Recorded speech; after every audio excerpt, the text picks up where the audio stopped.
Welcome to Women of the Wild, where education and opportunities are key, and friendships are made to last a lifetime.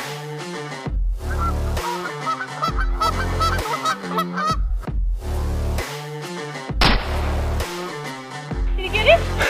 You think we got him? You think we got him? We got him. All right, Skylar, what do we got here? We've got a nice looking rip-off.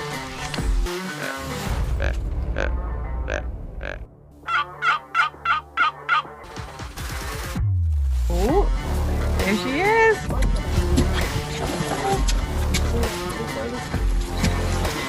Woo!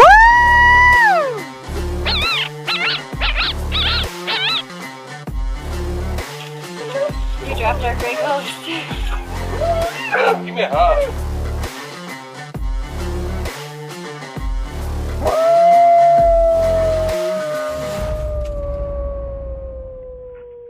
Welcome back to Season 2 Women of the Wild podcast.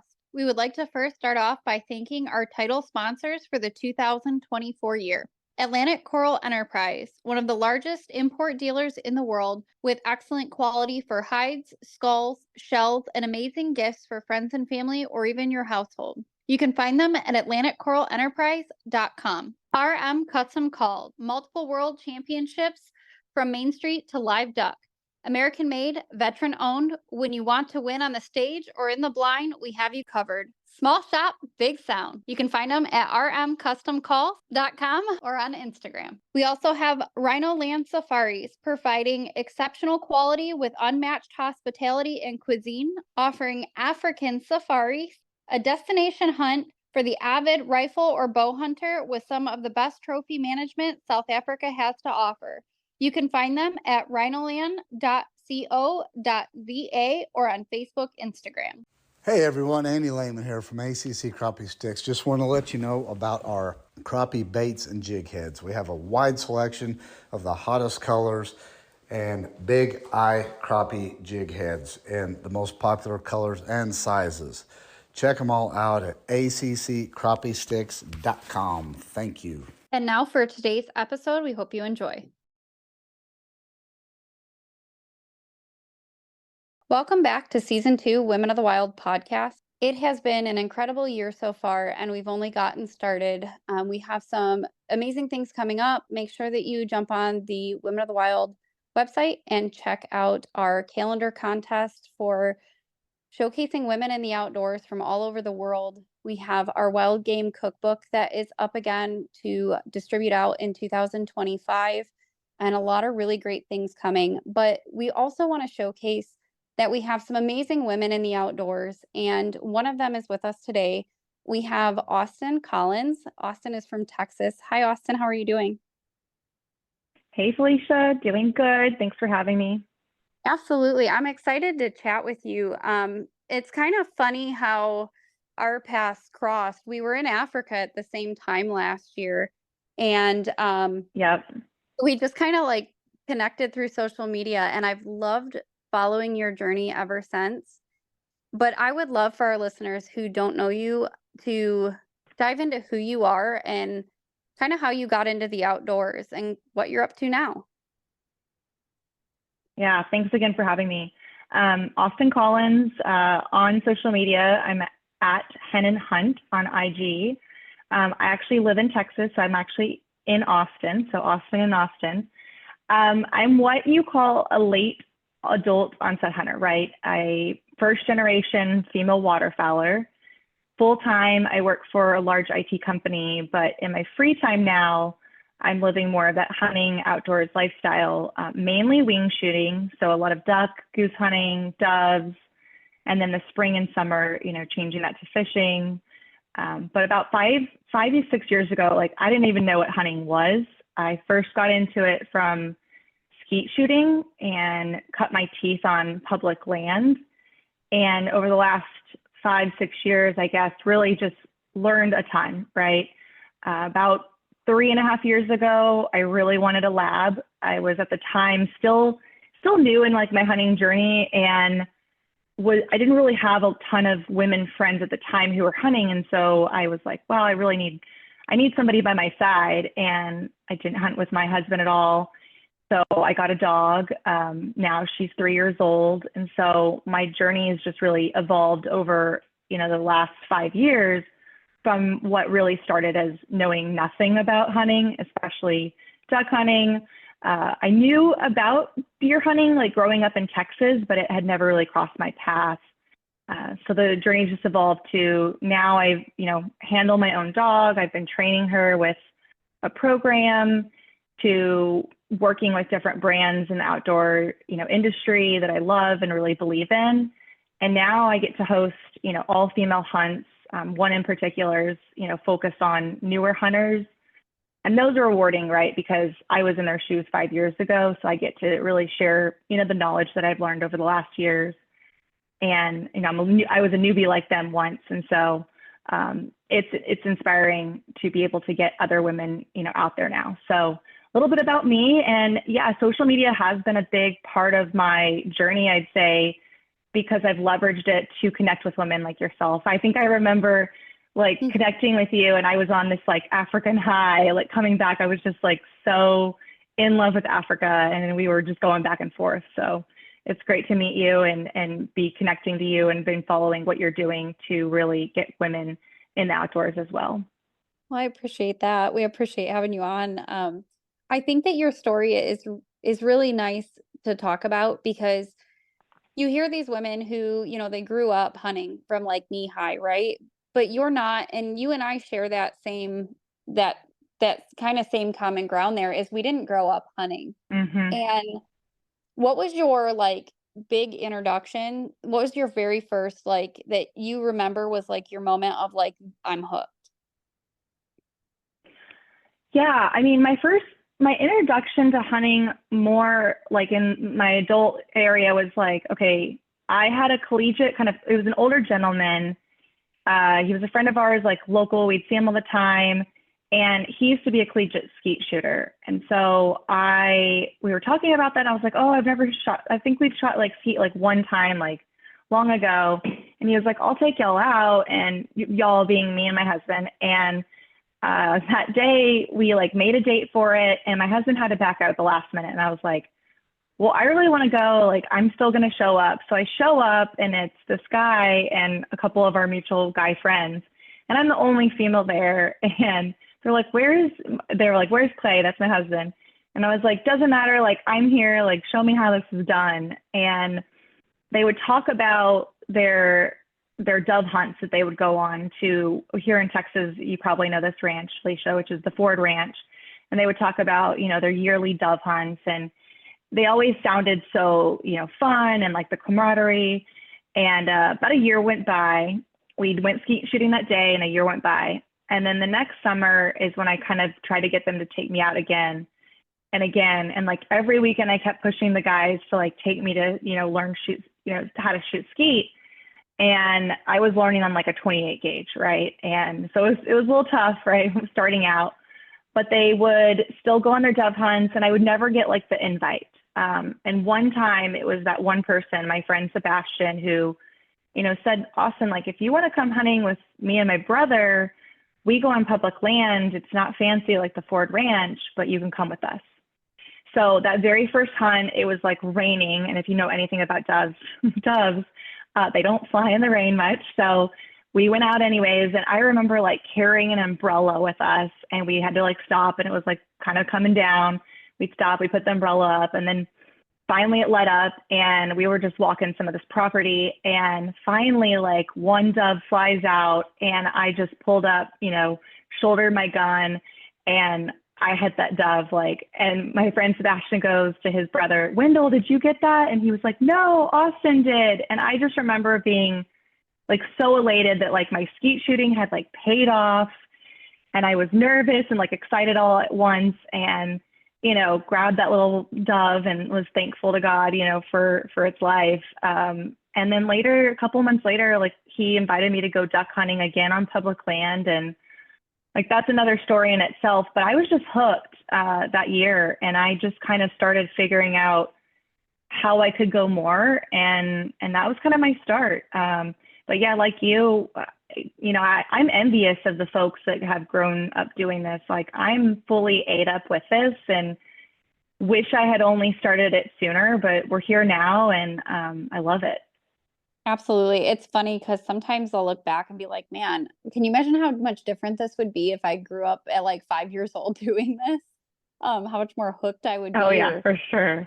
advanced in things. And I mean, it's been almost 2 decades for me now, if that dates my age, but it's something where I feel like what we're doing as women in the outdoors, what you're doing, what Women of the Wild is doing, and what so many other women organizations are doing is we're providing that opportunity that it's a safe space for those younger women to get out and have that opportunity where they don't have to wait for the invite. They don't have to wait for the opportunity to arise for somebody to invite them out.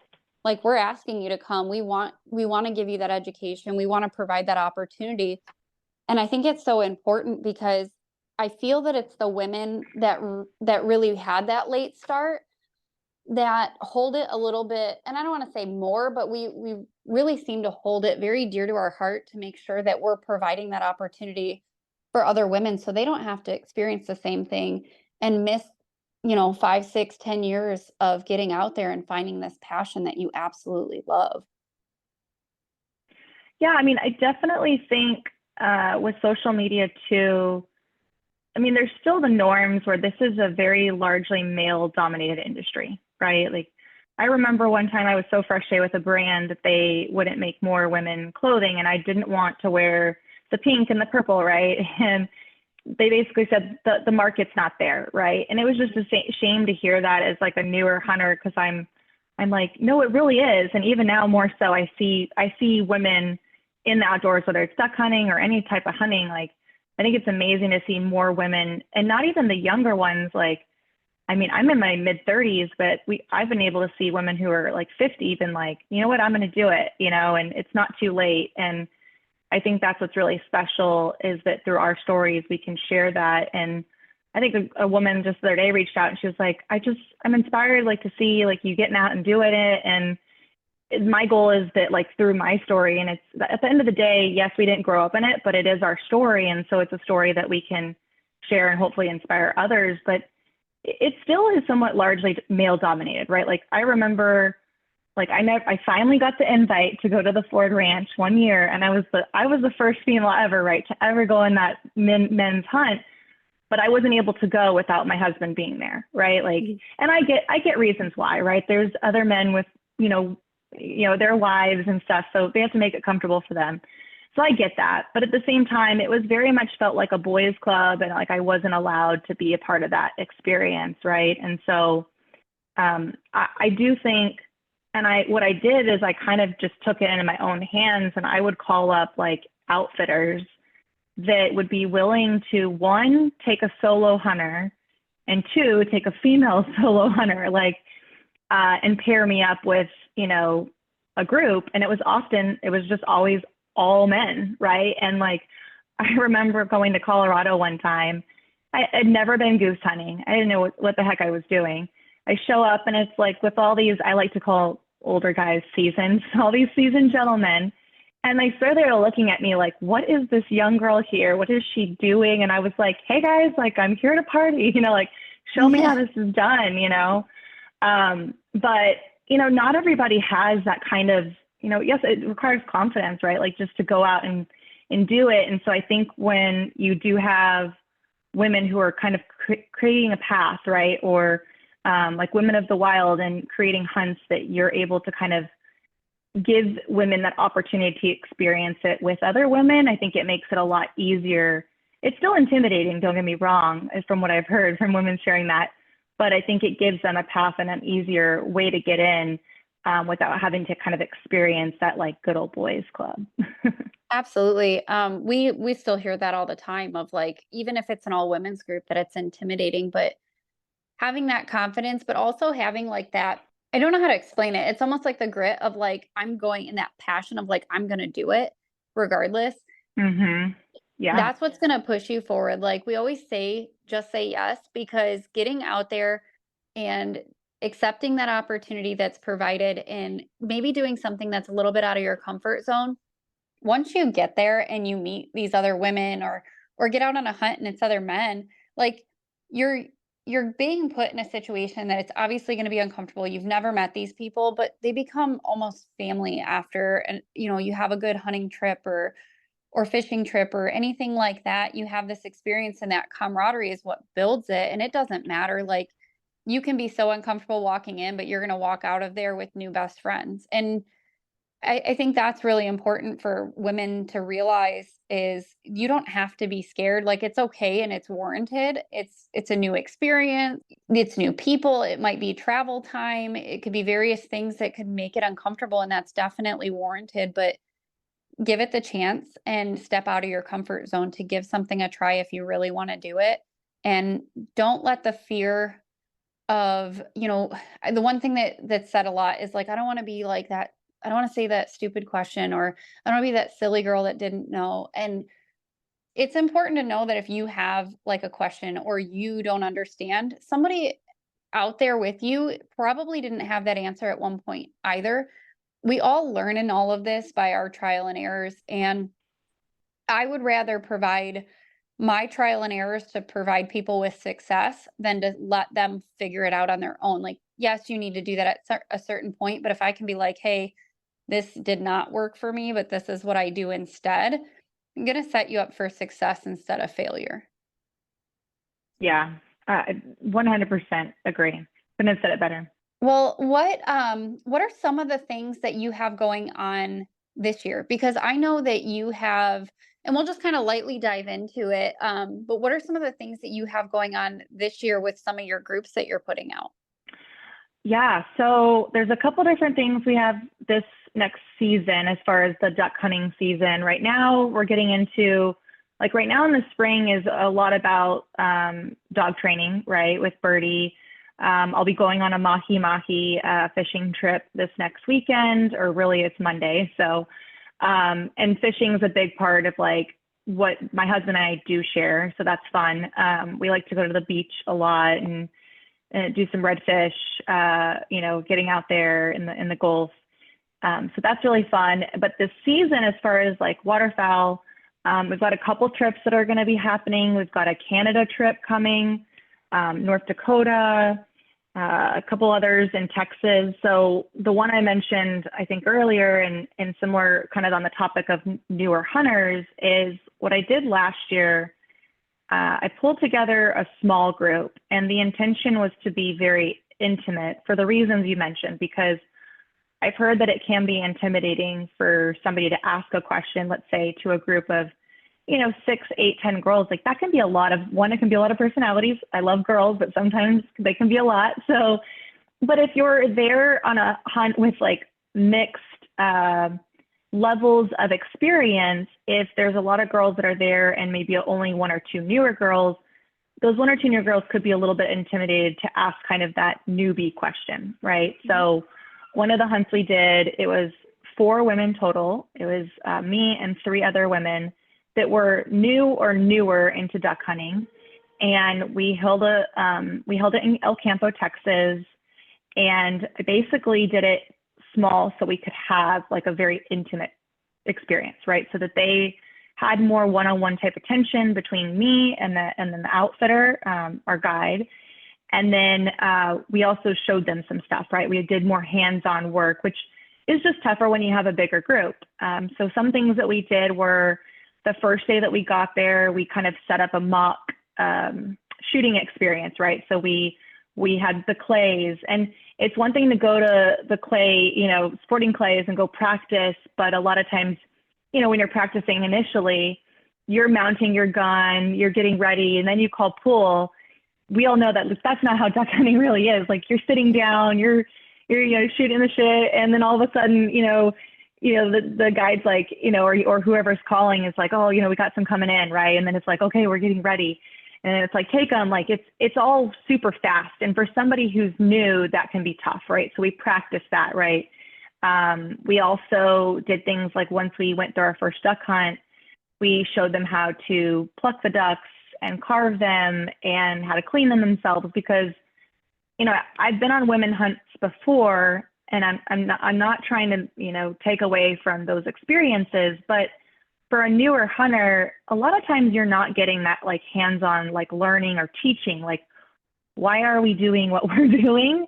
And a lot of times you're going on the hunt, you're hunting your ducks, you're getting your, your harvest, and you're heading home. And if I'm somebody who's brand new, like I wouldn't know like all those things. So we made it more hands-on. We had a couple sponsors that, were able to, a couple of the brands that I've worked with that gave us like some welcome kits, if you will, right? Some gear to wear, hats and things from like Huck Outdoors, and Boss Shot Shells gave us some ammo, which I love. A big one for me though was Tetra Hearing. So that's one brand that I actually have been a customer for about 3 years. And we talk about, a lot of people do gun safety, right? But if you think about like hunter safety, I think hunter safety should include hearing protection. Like so many duck hunters that I've seen in the last, 5 years that I've shared a blind with, they don't wear any hearing protection. So it was really important to me that these new girls understand like that should be part of your safety bag, right? It's an investment in your hearing. And so Tetra gave us some Tetra hearing devices to wear so that the girls were protecting their hearing and they could actually hear the hunt. Like that was a frustration for me before I knew about Tetra, was I was wearing, foam plugs and I couldn't hear anything. So that trip in itself was just really special because I was in their shoes, 5 years ago. I was a newbie like them. And now I'm able to kind of give back to women and get them in the outdoors. And in fact, one was like, she just turned 50. We did 2 hunts with her, but she turned 50 and we celebrated her 50-year birthday. And so it was just great to see, like, even at her age, she was willing to get out there. But, we created an environment that she felt comfortable in, right, to take that step. So that's another hunt that we have going on. And I'm super excited about this next year. We'll also be doing a oscillated turkey hunt in Mexico. So that's another big one. So yeah, I'm really excited about this upcoming season. There's a lot going on. Yeah, it sounds amazing. And I love everything that you're doing. Providing that opportunity to women in the outdoors we don't have enough of it. And there's so many groups out there, and there's so many women that want to get out there that don't know where to start. So I applaud you for that because it makes a big difference. And we've always had that saying, like, as long as you do one of these events, you do a post, you do whatever, and as long as it affected or inspired or educated one person, it served its purpose. And to be as thoughtful and caring about the way that you're going about these trips, it's so inspiring to see that there are women with that much heart and that much passion for not only the love of the outdoors, but for wanting to provide it to other people. We have to have that for conservation, and we have to have that for our next generations to have what we have. With all of that, I do want to jump to a quick commercial break to hear from our mid-segment sponsors. We're going to come back and we're going to dive a little bit deeper into you and your mission with all of this of getting women in the outdoors and letting people know where they can find you. But we're going to hear from our sponsors and we'll be right back. Share your love of the outdoors with your little ones through the exciting adventures in Dr. Josh Farr's children's books. As an avid sportsman, Dr. Josh Farr has taken his passion for the outdoors and uses his vivid storytelling to teach valuable lessons and appreciation of the world. Learn the alphabet through the ABCs of hunting. Find joy in exploring the outdoors with Let's Go Out and Play and more. You and your child will love learning about nature with Dr. Josh Farr. See all of his books now at drjoshfarr.com. That's DRJOSHFARR.com. Weeby Knives, a brand of skinning, fleshing, and butchering knives perfect for the hunters, trappers, and fishermen, with a unique high-quality knife for animals of all shapes and sizes. You can find them and more information at weebyknives.com or on Facebook, Instagram. Stonehouse Digital Consulting. Elevate your small business with Stonehouse's expert marketing solutions. Ignite your online presence and thrive with a tailored strategy to drive your growth. You can find them and more information at stonehouseddigitalconsulting.com or on Facebook, Instagram, or LinkedIn. Livingston County Pheasants Forever, Chapter 465, with a mission to conserve pheasant, quail, and other wildlife through habitat improvements, public access, education, and conservation. You can contribute by joining the meetings on the first Thursday of every month at 7 p.m. at the Howell American Legion Hall on the corner of M59 and Grand River. For more information and to get involved, you can find them at pf465.com or on Facebook, Instagram. Dreamcatcher Charters, a Michigan-based guide service for walleye, sturgeon, and duck hunting, with a passion that drives their success, sharing the phenomenal Michigan waterways with everyone. You can find them on Facebook, Instagram. Feather Moon Outdoors, offering calls made from select materials. Every pot is fine-tuned in the house using the highest quality materials available. Also offering diaphragm, slate, glass, grunt calls, and more. For more information, you can find them at feathermoonoutdoors.com or on Facebook, Instagram. Stay tuned, more podcasts to come. Welcome back. So we are here with Austin Collins from Texas, and we have discussed, you're coming into the outdoors a little bit later into life, and that it wasn't something you just grew up with, but then you've taken this passion and morphed it into providing opportunities for women to get out there. And we just talked about some of the events that you have coming up, and it's pretty incredible to hear some of the things that you guys are doing, because you're going to Canada, you're going to North Dakota, you're going down to Mexico. And these opportunities are really incredible opportunities. What are some of the past events that you guys have done for our listeners to know that what you've kind of put together in the past? Yeah, I mentioned the one that we did with El Campo. We also did another one in Kansas. We did a girls hunt there as well.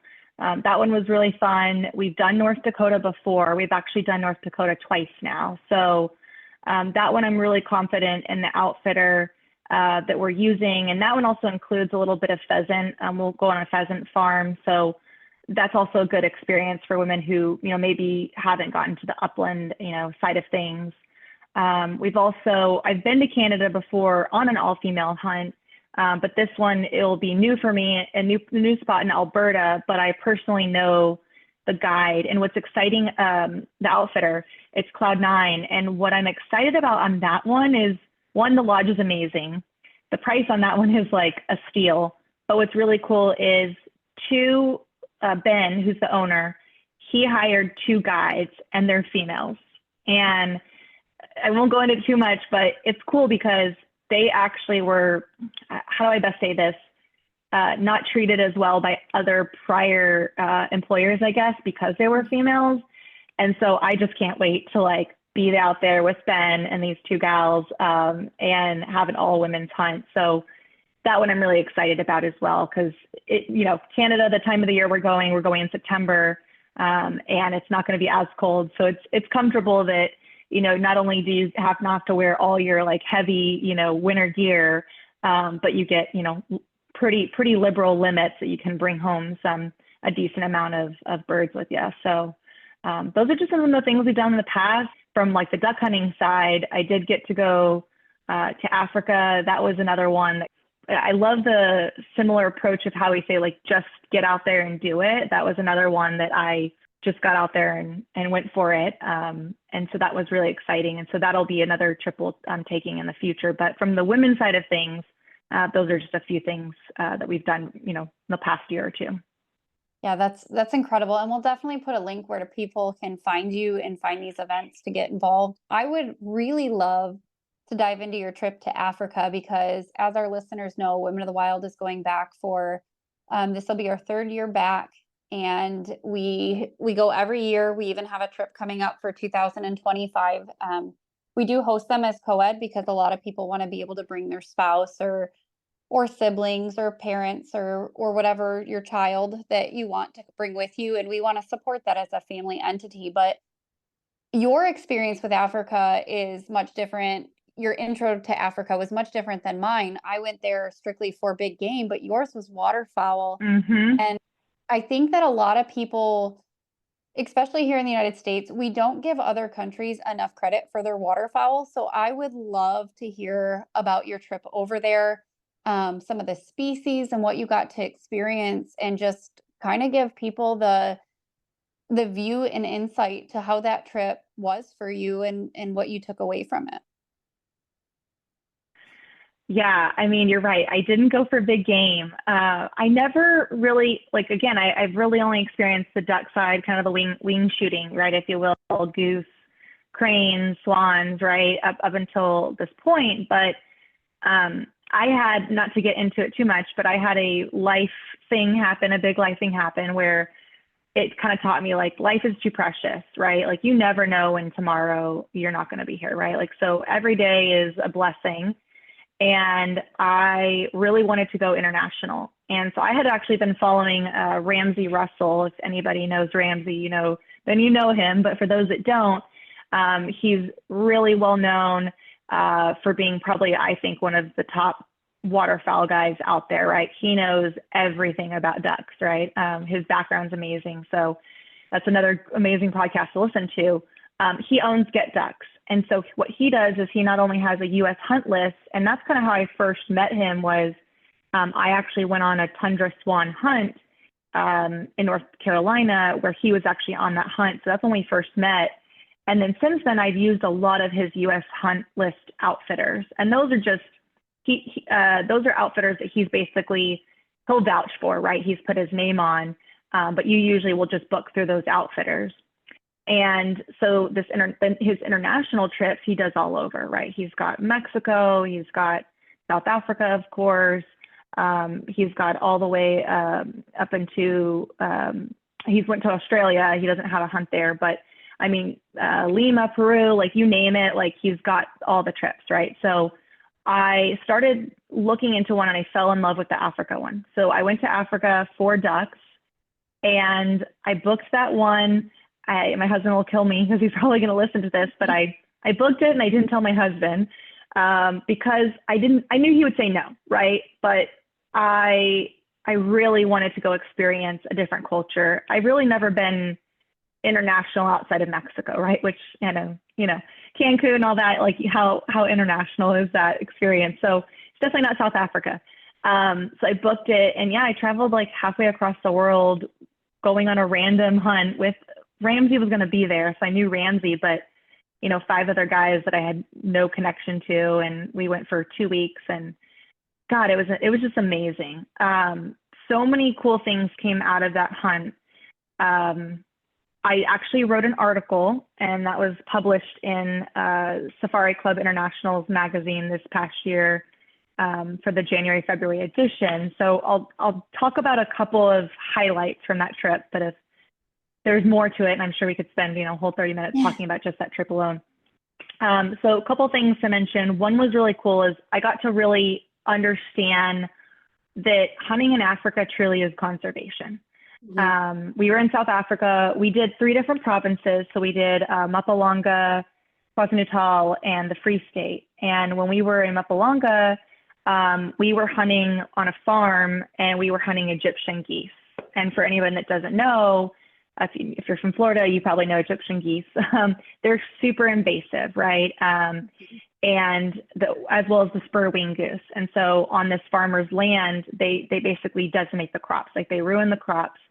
So we ended up, getting out one morning, we were hunting, and that one was really rewarding because after the hunt, what would normally happen is if there was the farm owners, right, they would basically divvy out the harvest to the land workers, right, and their family. And so it's basically a win-win for the landowner because we get to go have the experience of duck hunting on their property, and then they get to feed their staff, right, their workers.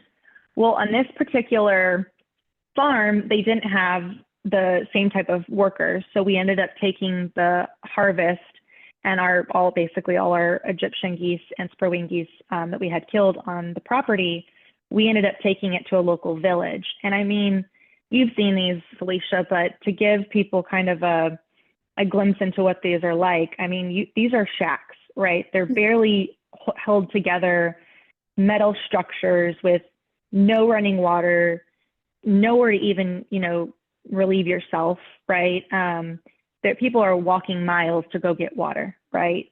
They barely have any food.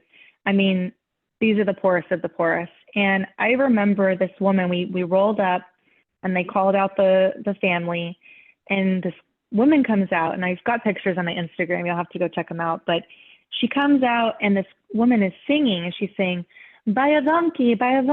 And I asked our PH, I said, what does that mean? And it's thank you very much, right, in Afrikaans.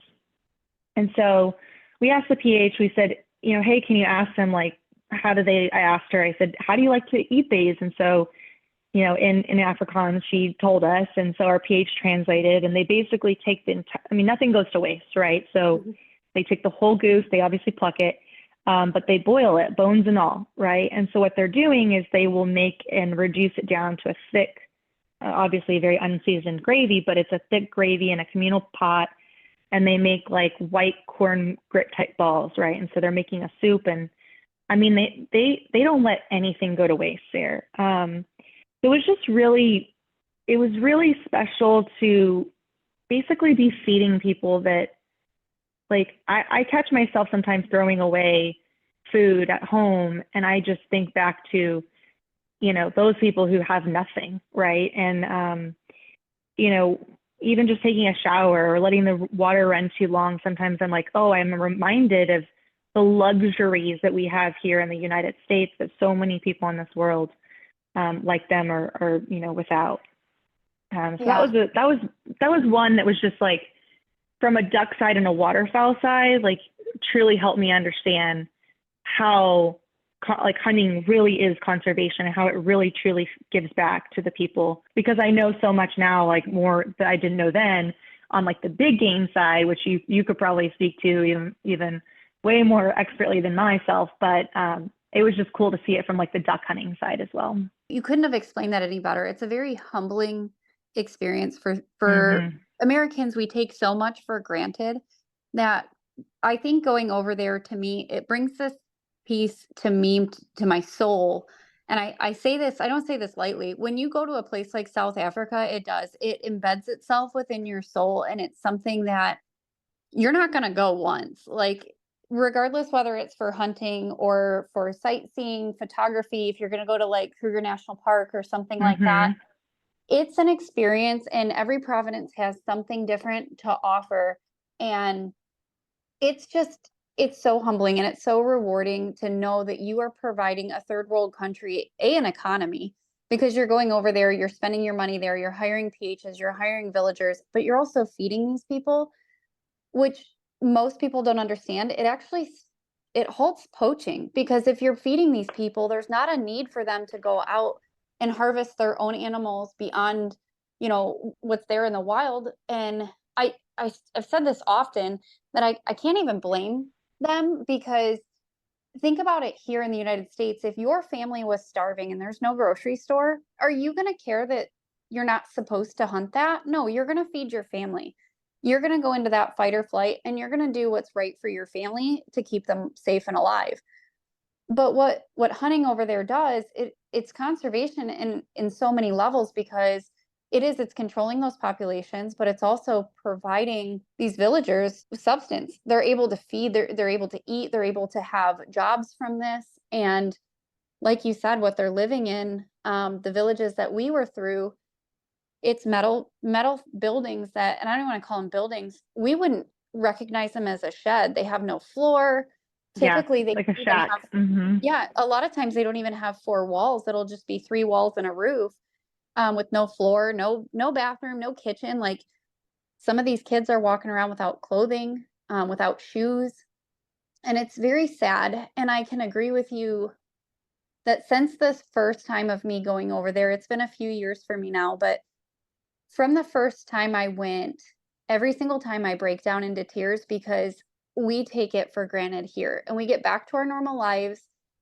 And I implement a lot of it to my kids, of like, hey, Clean Plate Club, took that from Steve Ranella Meat Eater, but we do the Clean Plate Club in my house, that you sit down and you eat what's on your plate, whether you like it or not. Like, we won't give you a lot if you don't know if you like it, but you should always finish what's on your plate, because there's somewhere in this world where someone is going without a meal, and you should pay tribute to them by at least finishing what's on your plate. I think after, like, we had that implemented, the Clean Plate Club, before I went, but after going and being able to share that experience and share the photos and the videos with my children, it's opened their eyes now to the point where it's intrigued them to learn more about it. Like my son right now is writing an article on endangered species, and he's picking animals that are not within the United States because it's intrigued him so much.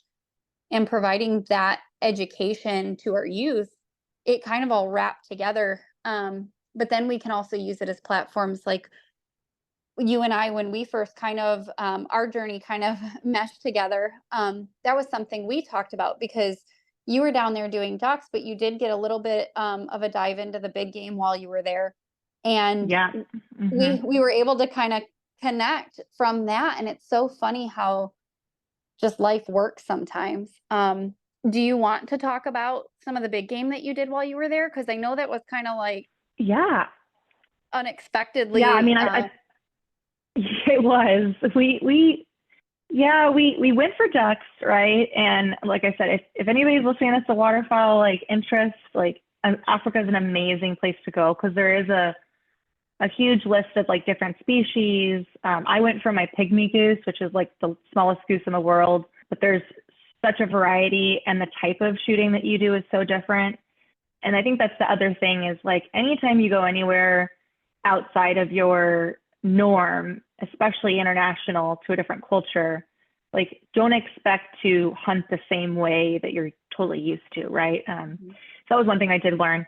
But on the big game side, we had one of the guys in the trip that he was like, hey, like, do you think we'd be able to, do any big game? And so the outfitter basically, got some connections and he was like, yeah, we actually could do, he gave us a list of things that we could, choose from, but he gave us a little bit of a better deal on some Nyala because they had a area that had a lot of older Nyala that they, eventually needed to not necessarily culling, right? But they had it a little bit more than in that area. So we ended up all saying like, yes, we'll go for a Nyala, except for what I think one guy wasn't interested. So I had like never really shot a rifle.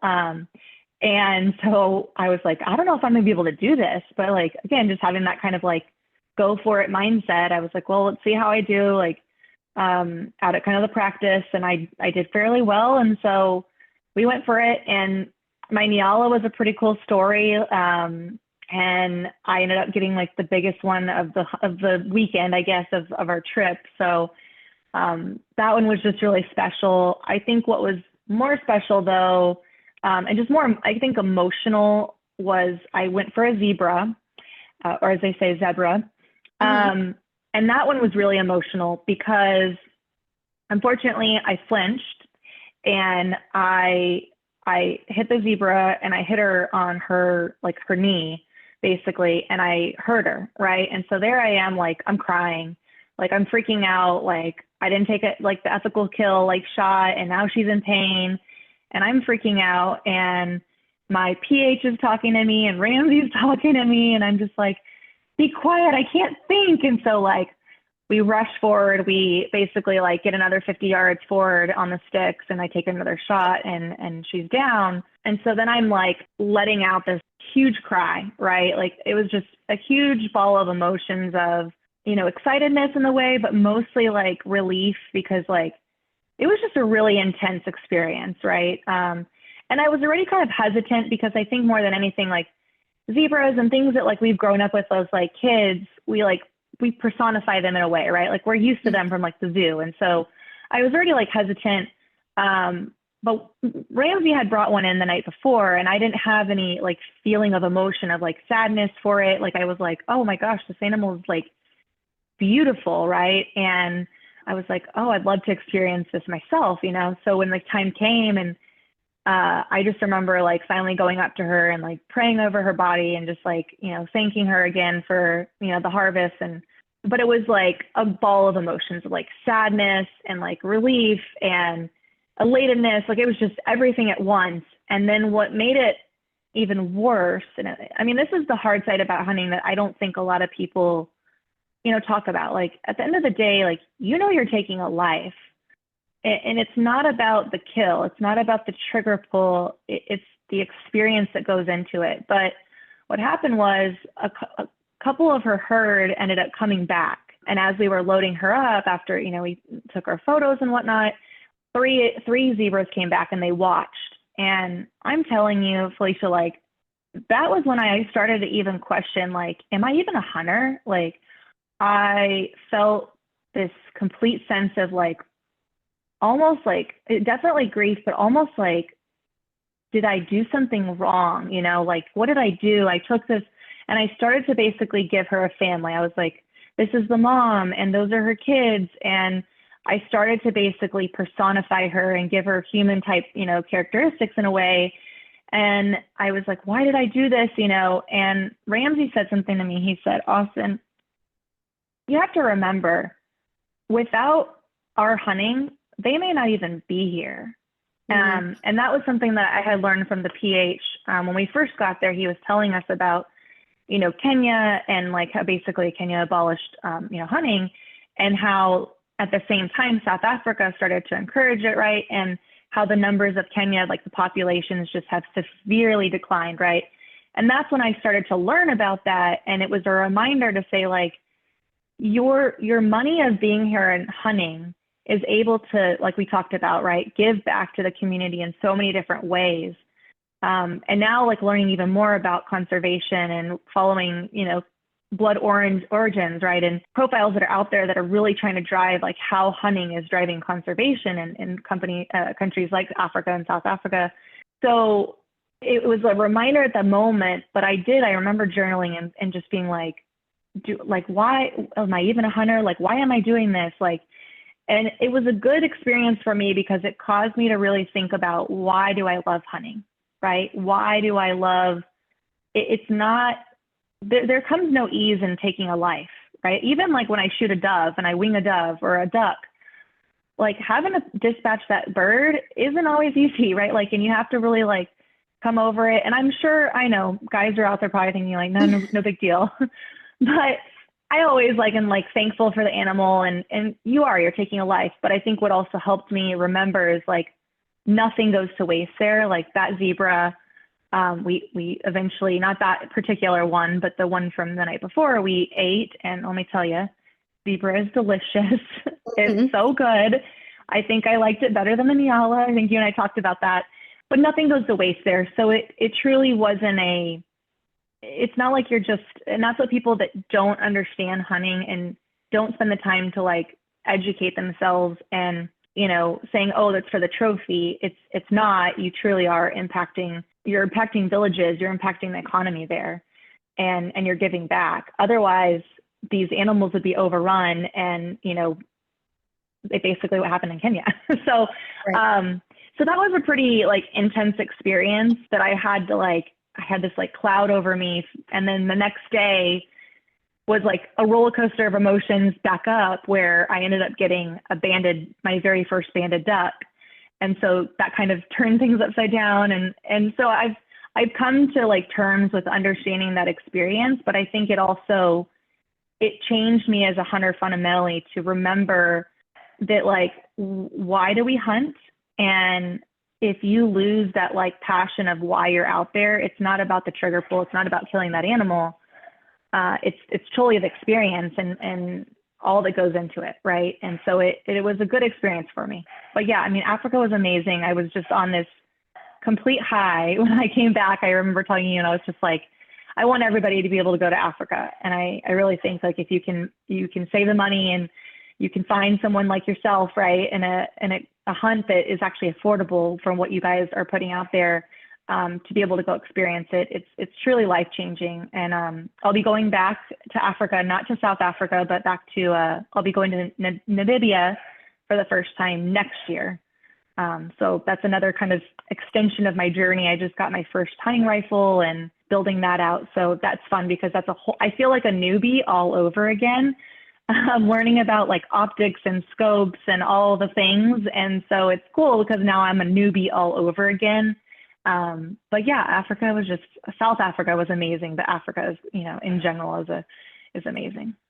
Yes. And I have to say, you brought up a really good point, because as females, especially, you know, you had said like guys are probably like, well, this is no big deal. But as women, I think we have a different level of compassion that sometimes you don't even realize you have until you're put in that moment. And like you said, when Ramsey got his and you didn't have that emotion, but then you took yours and the way it all played out, it built that emotion for you because you were the one experiencing it at that point.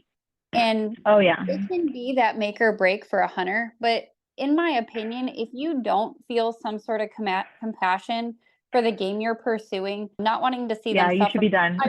I really do think you're in it for the wrong reason. It is funny because it's this misconception of like how could hunting in a place like that provide aid towards conservation? Like, how is that possible?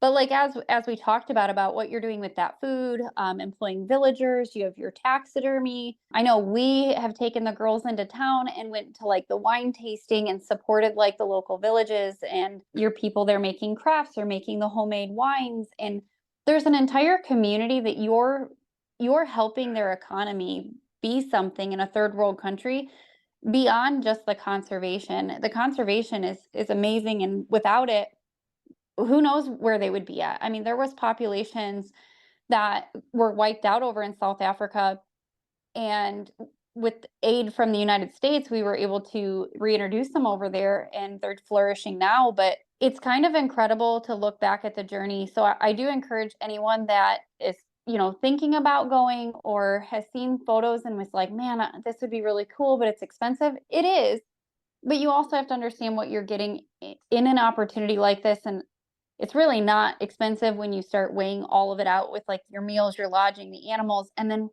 you're kind of a superhero with a rifle or a bow at that point because you are providing for hundreds of people on that one trip. I have a really good friend that's leaving in 3 weeks and he's doing an elephant. To me, it's odd to think of eating an elephant, right? Like you said, we have this persona here in the United States of like these are zoo animals, a lot with elephants and giraffes and zebras, I would say are probably the top 3 that are like the no-fly zone for most people from the United States, where like we kind of associate zebras with horses, which over there my saying is like it's basically no different than a whitetail to us at that point. They're overrun, they're very aggressive animals. They will actually like batter and beat the young of other animals like wildebeest. And people don't realize that there is a management that needs to happen. And then you have animals like your giraffes that are these massive, gentle giants. And that's what we kind of put them on this throne. But in all reality, they're an animal over there who is indulging themselves on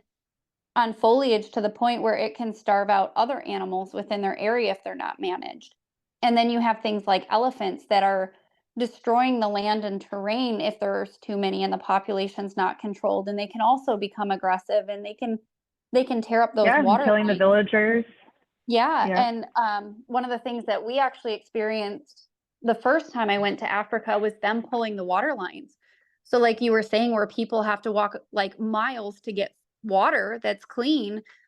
Think of an animal coming in and ripping the water pipes out of your home, and now you have no water.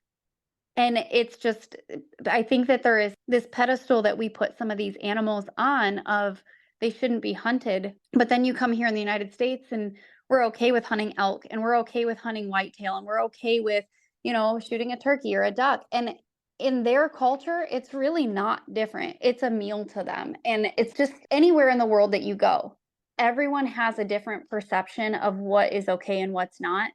But going over there and experiencing it for yourself is humbling, from the villages to the hunting to the experience, the cuisine, the people. It's hospitality too that you don't get anywhere else. They're a different breed over there. They're just wonderful people. And like my South African buddies are they're family now. They're like, I call them my little big brothers because they're 6'4" and big old linebacker guys, and I'm over here at 5 foot nothing, and I'm older than them, but I'm like, you guys are like my big little brothers because like now I can call them, literally talk to them almost every day, and I have something come up personal and I'll sit on the phone and talk to them. You become you come in as a client, you leave as family. Oh, for sure. For sure. No, they have amazing people. And like I said, that lady, I mean, she has nothing. And there she was smiling and singing and being thankful. So it's really, I hope everyone could try. I wish everyone could, experience it at some point, but I hope that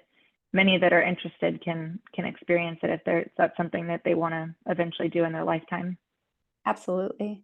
It is, before we jump to our next commercial break, I do want to say For people that have absolutely nothing, they're some of the happiest people I've ever met in my life. And it just Yep. goes to show that we sometimes take materialistic things for granted, and we use that as a crutch in our daily lives of we think that these are necessities for our happiness, and in all reality it's not.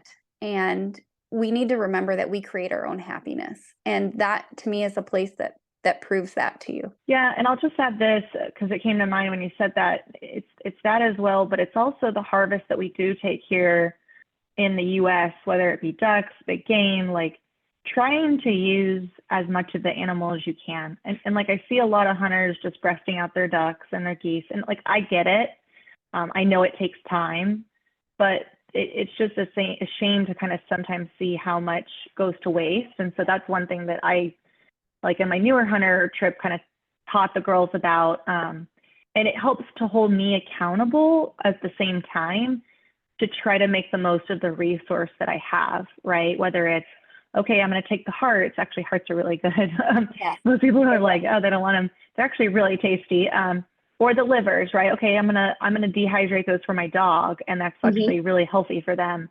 Or the feet, right? Like you can turn feet and use them for stock, and I think it should encourage us as U.S. hunters to try to figure out, okay, if I could just take one more part of the animal, what could I do with it, right? Than I normally do, right? Absolutely. Because then I think it gives back. It does the resource its due justice that you are taking a life, right? I mean, you're killing something, frankly. So if I can, respect that resource as much as possible by leveraging as much as I can, like these people in Africa, it makes you that much more of an ethical and, honest hunter, I guess. So that was just something else that came to mind. No, I couldn't agree more. The hearts are by far one of my favorite cuts on any animal, especially on birds. People overlook taking them on ducks and geese and sandhill cranes, one of my favorites. But you are right. It is a More for resource us. that yes, but it is a resource. And a lot of people don't want to take like the meat of the legs because of the tendons, but there's really easy tricks that you can YouTube. I use a fork and a plier to pull those tendons out, but like you said, turning them into stock, reutilizing things like dehydrating the liver for the dogs, or even the feet. A lot of people don't realize that the feet from like your geese, from your birds, you can like clip the toenails off and you can dehydrate them. There's recipes for that. And it's good for your dogs. But you are absolutely 100% right. It does make it makes you more conscious that you need to be held more accountable for this life that you're taking and utilizing it. And like you said, respecting and honoring that harvest that you're now utilizing all of it. Like we'll teach them how to, pluck the feathers and how to properly clean and store them to make crafts out of, all the way down to the dog treats and the hearts and gizzards, you name it. Like if it's salvageable, we'll find a way to teach, because it's something that as hunters as a whole, it irks me more than anything when you see.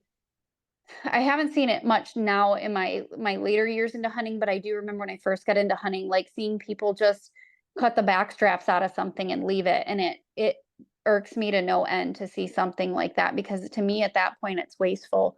And you'll not to like make this entire episode about Africa, but you'll hear that often. It's like, well, you can't bring the meat home, so you're just a trophy hunter. And it's like, do you realize the amount of that animal that is utilized? Like nothing goes to waste. Like they'll even like down to the bones and everything. Every piece of that animal is utilized.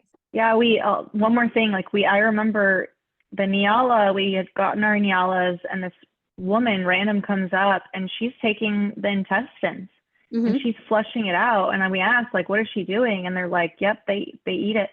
They use that. And I don't know, it humbles you for sure. So I know we got to go to a commercial, but it's a good reminder about, hey, what are you doing? What are you hunting now today at home? And how can you make most of the resource if you're not already? Absolutely. So we are going to jump to hear from our closing sponsors here with Women of the Wild. We have some amazing sponsors that sponsor us throughout the last few years that continue, and we have new coming sponsors. We also have opportunities for new sponsors for the 2025 calendar and cookbook. But for now, here are our closing sponsors, and we'll have more to come after this commercial break. And now to the final segment to this week's episode of Women of the Wild podcast. We will conclude this segment by thanking our closing sponsors. Stay tuned for more of this week's episode after this short word from our sponsors. Muzzy Pheasant Farms, a mid-Michigan family-owned and operated pheasant game preserve that is open year-round. Muzzy offers educational courses and hunts.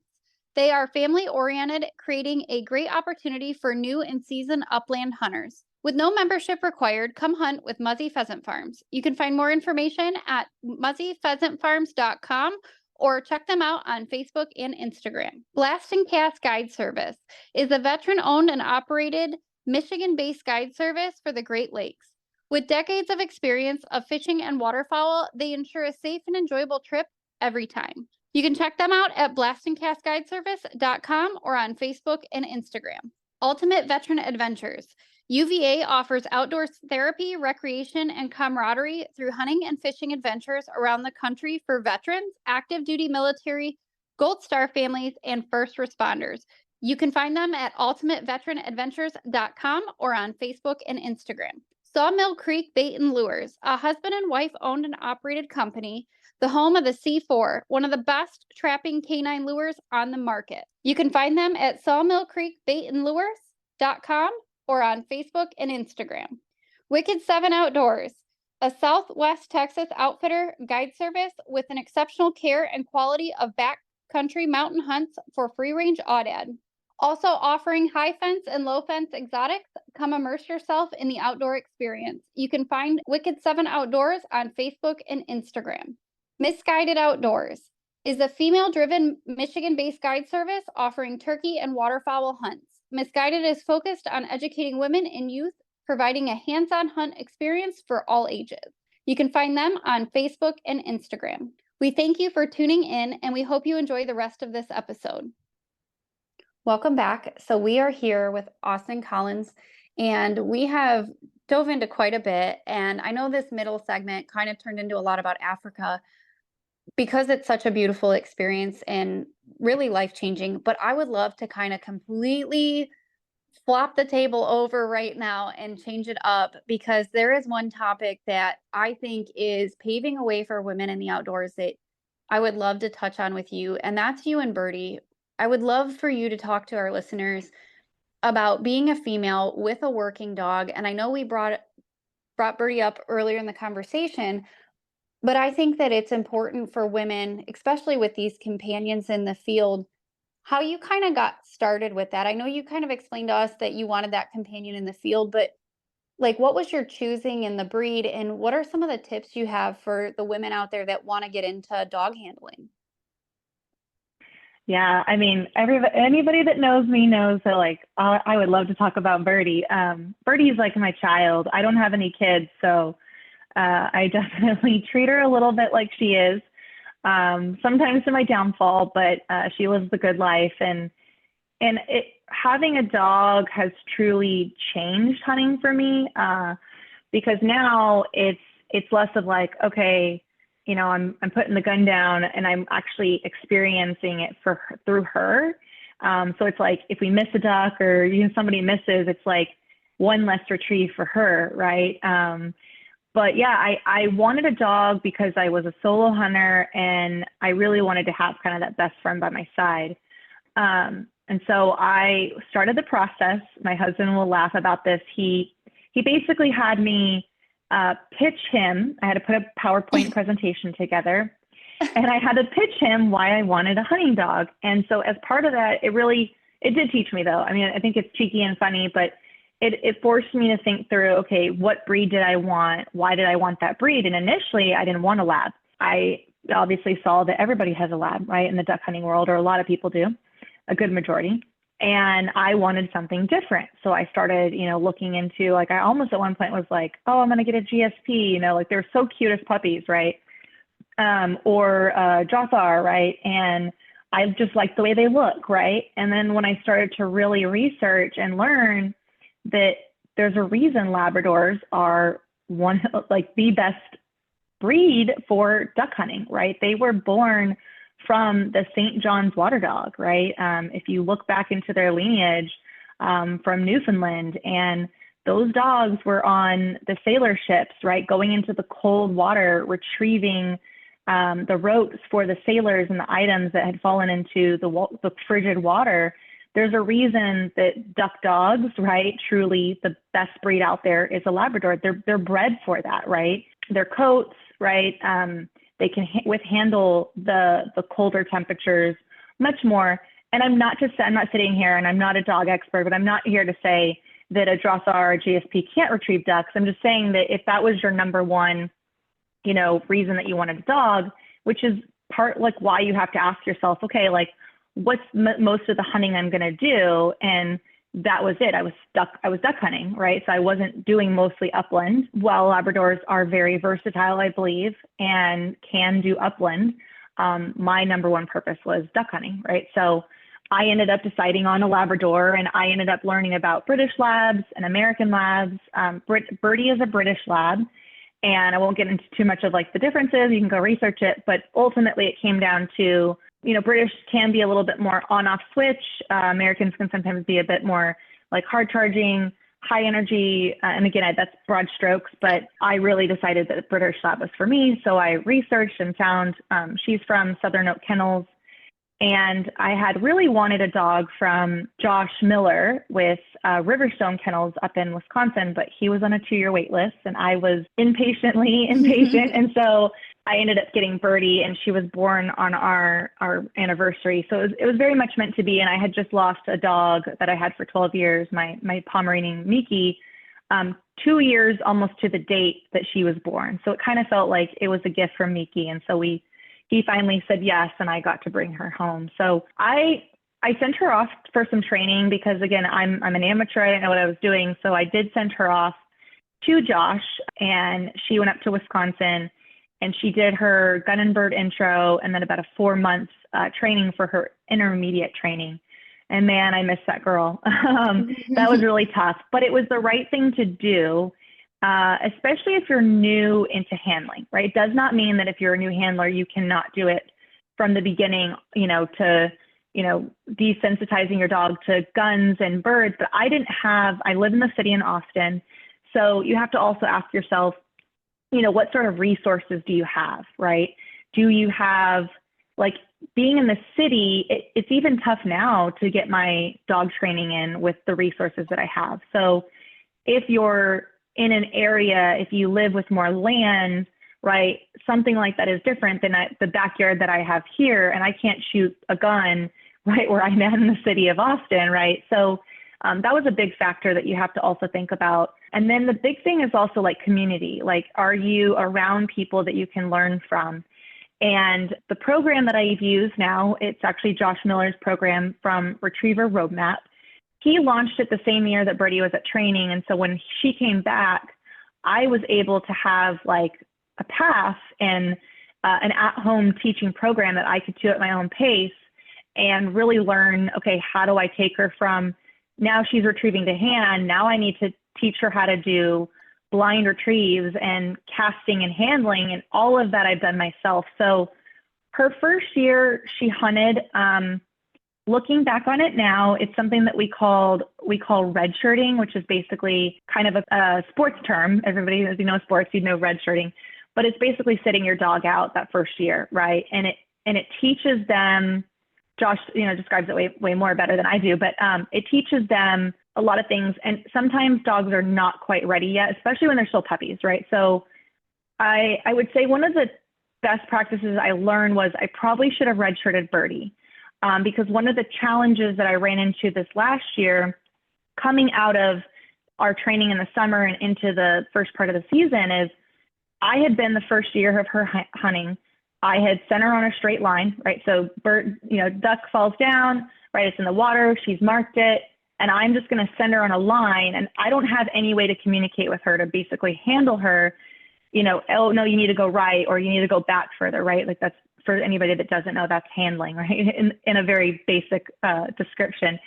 And so I just had to send her on a line and hope that she would then sniff it up, right? She'd find that duck with her natural ability and she'd smell it.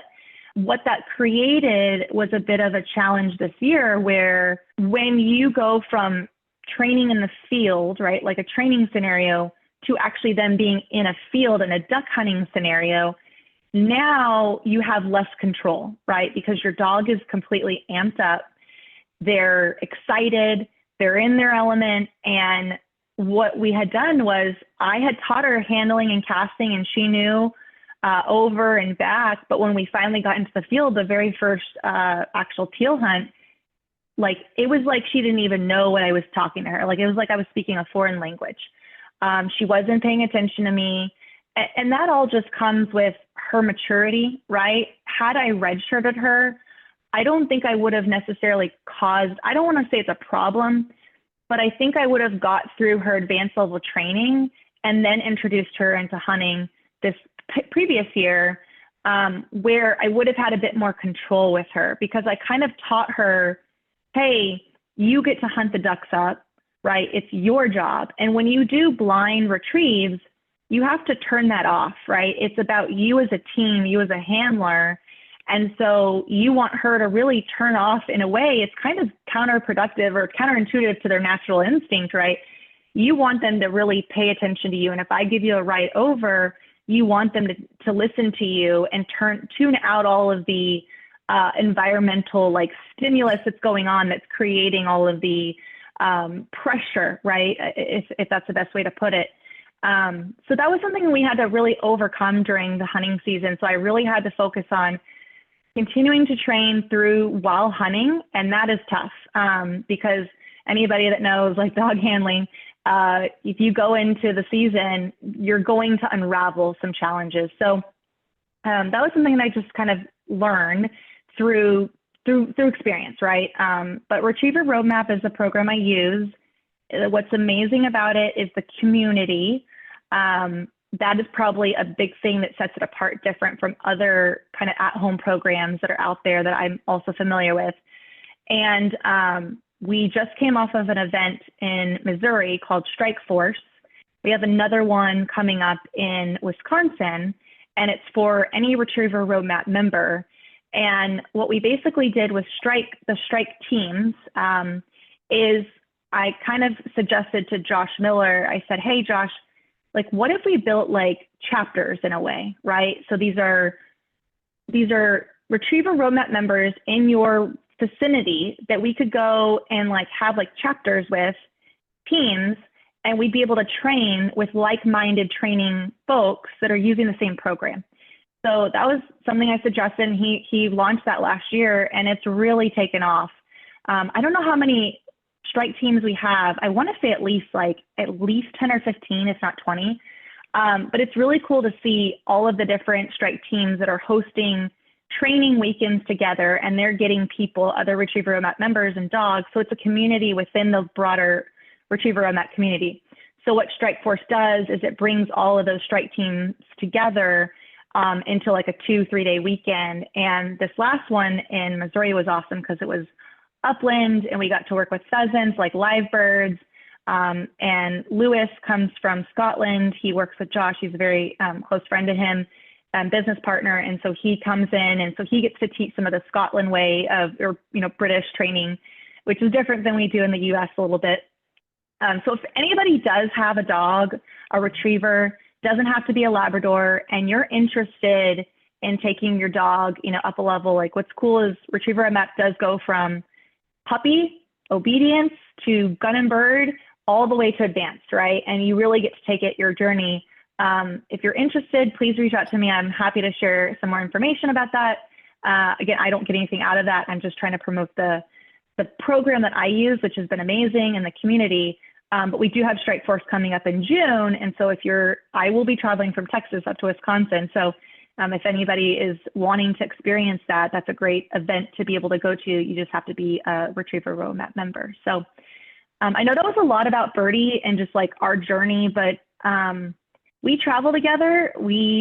My Tundra truck is her truck, and we drive all the way to North Dakota. And I mean, I travel with outfitters and hunt with outfitters because I like to experience and I learn from them. I'm still, 5 years in, but I still learn from them, and I like experiencing different states. But having my best friend with me and being able to experience it with her has just been a complete game changer. So it's a lot of work, but it's super rewarding. Absolutely. I think that that's incredible. And that's another link that we can provide in the thumbnail of the description for this podcast for our listeners who are interested in getting, linked in with that roadmap. I think that it's important to have. A lot of people don't realize in dog training, it's not just the dog that you have to train, it's you as the handler that you need to train as well. Oh, yeah. And, you can send your dog off for that assistance and training, but a lot of it is going to be built off their natural instinct and, breaking bad habits and educating that dog. But a lot of it falls on the handler of how you need to handle that dog or certain situations. And I think that it's actually really great that you suggested like the chapters and that's actually being implemented, because as someone who I am a diehard dog person, I've never not had one in my life. I run different types of hunting dogs. Mine are bloodhounds. So Yep. we used to do search and rescue with the state of Michigan, and then we kind of retired the dogs and went more towards deer tracking, shed hunting, morel mushrooms, but using that scent specific to our advantage with a purebred bloodhound. It's really, and they're a super stubborn breed. So regardless of whether it's ducks, whether it's upland, whether it's tracking, I love that you brought up the fact that there were other breeds you were interested in based off of looks, because I actually just went through that same thing, because I was looking at I've had, this is my third bloodhound now, but they're a dog that after I lost my last male, I'm like, man, I don't think I could do another one. I think I want something. Mm-hmm. I think I want something more versatile. I want something that can do upland. I want something that's going to be in the duck blind with my kids and I. And it's, for me, it's not even, everybody has and wants something different. It's not even about the dog that's going to retrieve every time and be perfect. I just want that companion in all walks of hunting and fishing that I do. I want that dog next to me. And I went very visual with it in the breed that I picked out. I talked to handlers and I went and met with other breeders from other breeders for other breeds that I wasn't as keen on, because I wanted to watch their dogs work and I wanted to hunt behind them and I wanted to learn, even if it wasn't what I thought I wanted, just based off of what I read of are the best ones for what I'm looking for. And I did. I fell in love with two other breeds. My heart is still pretty set on the one that I want, but I didn't pull the trigger because I feel like right now, after losing my male, it's my time to focus on my female in her old age. Hearing these stories of, because you don't see it often, women working dogs. And I feel that within the last few years, it's really amped up a lot and you're starting to see more women in it, but you're also seeing a lot of these communities being built, like you're saying with the strike teams. It's a really great resource to tap into, to learn from other people of how they handle, or how you were saying, to learn other styles from someone maybe outside of the country, or even demographically, like something that somebody does in Arkansas might be different than what somebody does in Wisconsin. And you can travel and find that community. And I just think it's wonderful. As a dog person, I get super excited to hear that there's things like this, or to get involved with like the NAVDA competitions. And I don't personally run dogs in them, but I think there's nothing better in the hunting world than watching a working dog work. Yeah, and good on you, Felicia, for like spending the time to do the research. I mean, because getting a dog it's a lifelong commitment, and you have to decide, like, is that really the right dog for me? And I learned like GSCs, like they're just too high energy for me. Like with the way my job was at the time, I knew that I wasn't going to be able to give the like time and exercise that I think those dogs deserve or need, right? So that's amazing. I'm curious, which breeds are you kind of leaning towards, though? So I was looking Can at you the share? DKs. Yeah, I was looking at the DKs. I also went setter and started looking at English setters. I started looking at several different breeds, the Drawfires. I started looking at the wire hair pointers, the Munsterlanders, Weimaraners. So I grew up doing junior showmanship. I've been around large breed dogs. I'm sorry if you hear my dog snoring and huffing and puffing right now. I've been around large Nope, you're dogs good. since I was pretty young. And I used to do junior showmanship, and I did big dogs like Newfoundlands and St. Bernice and Oh, yeah. bull Yeah. mastiffs, Weimaraners, bloodhounds. I've been working with those dogs since I was in, 12, 13 years old. So I started really, I have a keen eye on Chesapeake Bay Retrievers for some reason.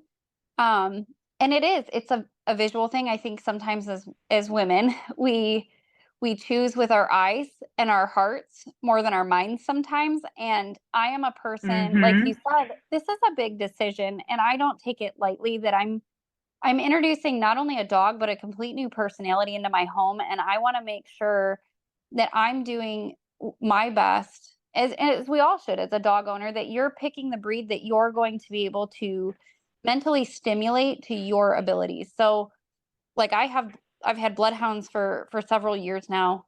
And one thing that I hear all the time is people, oh my God, I want one. They're so cute. I love their squishy face. And I'm like, cool, but do you love the shoestring drool? Do you love the fact that they are stubborn and you cannot control them, that when their nose is on the ground, that scent is the only thing that matters? There's no recall on these dogs. I always tell people, if you want a dog that's off leash, do not get a bloodhound. You want a dog that is going to be on your agenda, you get a lab. If you want a dog that you are on their agenda, you get a bloodhound. They're very smart dogs and they're very sweet dogs. They can be high energy, especially in the first few years.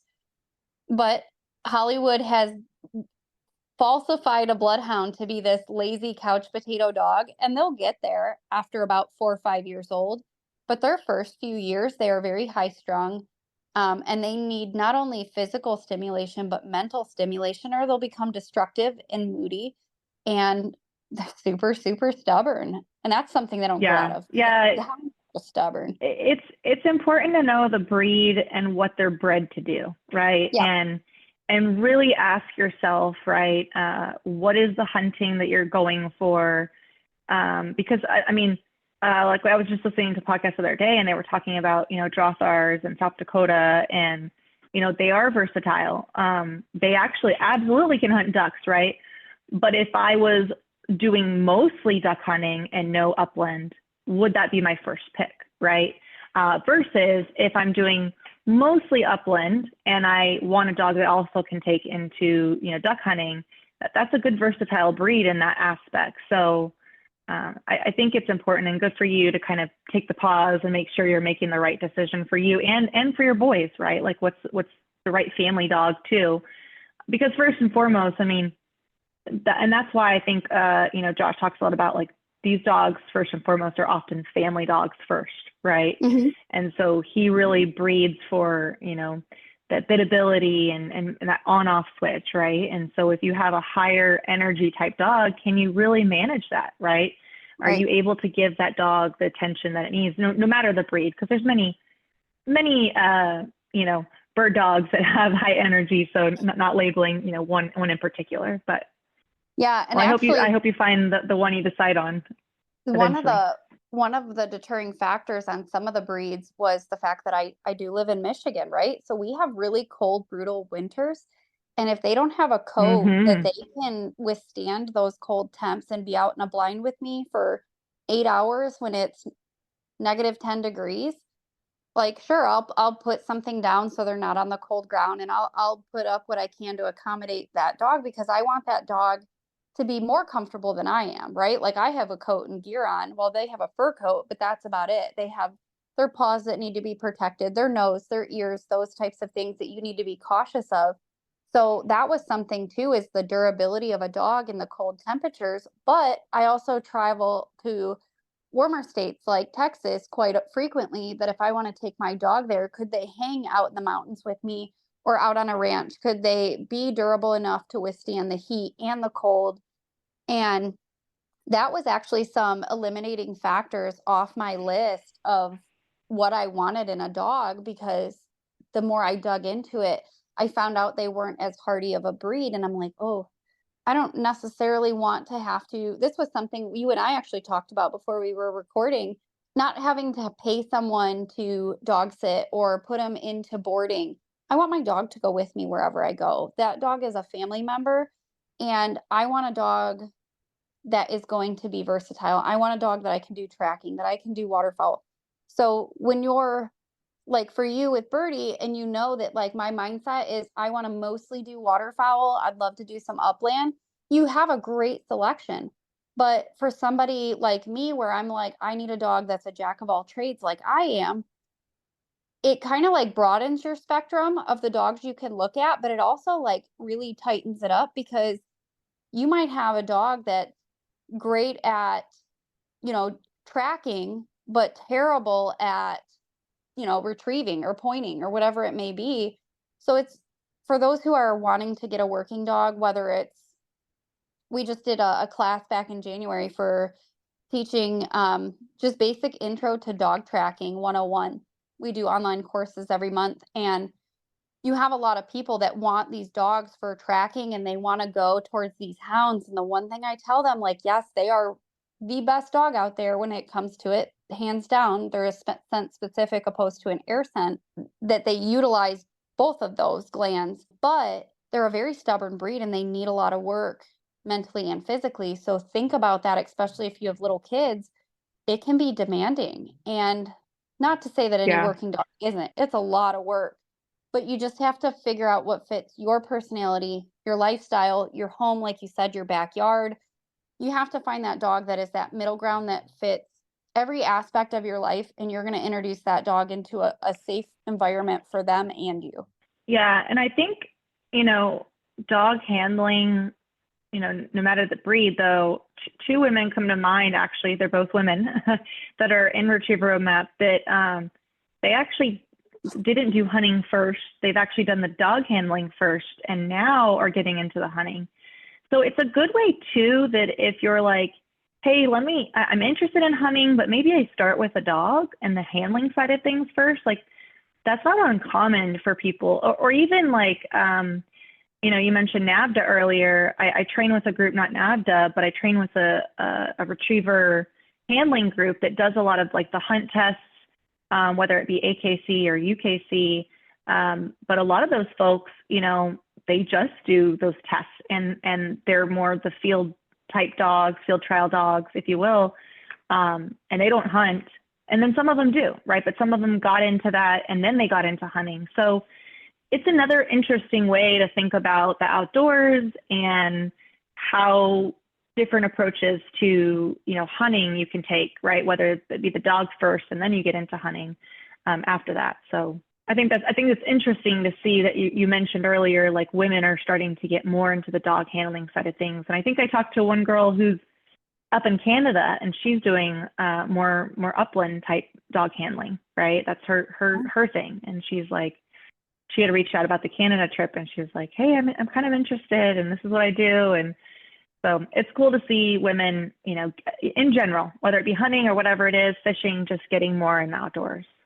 Absolutely. I want to say a huge thank you for coming on. I know that. Yeah, you bet. Thanks so much for having me. Absolutely. We've covered a ton of bases with this podcast. And, our biggest mission with Women of the Wild is to inspire and educate someone in the outdoors. So if you're interested in getting out on women's hunts, or you're interested in Africa, or you're interested in dog handling, this was the podcast for you. We cover a large demographic of different women and showcasing what they're doing in the outdoors in hopes to bring education and bring opportunities for someone to be inspired. And Austin, I really feel that you embody and you encompass what our mission is with Women of the Wild, because you are a woman who started off with a different path, fell in love with hunting, and now you're out there sharing it with more people to get in the outdoors and providing that education, but you do it with so much heart and passion. And I think oftentimes, we brought up social media earlier. I think oftentimes we get this perception within our head of what people's lives are through social media. But I think one thing that social media to me brings to the table is the fact that it does inspire so many people to get out into the outdoors. And your story and your journey of everything that you share, that recognition, I just want you to know, like, you are a very inspiring woman and you have an incredible journey, incredible heart. You're so much fun to talk to. So for our listeners, we're going to put the links in the bio to this, but go check her out on Facebook, on Instagram. We'll put the links for some of the dog training in there. We'll put the links for where you can find to get connected into those hunts. but truly appreciate having you on. And with Women of the Wild, we have so much to come for the 2025 year.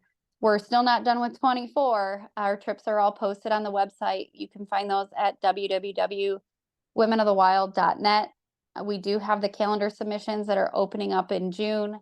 And we also have the cookbook submissions that are now live and open, which that cookbook will be released in November of 24 for the 2025 for the volume 3 of our cookbook of showcasing women's recipes in gardening, hunting, fishing, foraging, canning, you name it. We want to help introduce a lifestyle to be more self-sustainable and to be utilizing these harvests, as we talked about in this podcast, to their pure benefit of learning how to cook these to their best capabilities by women who cook them all the time.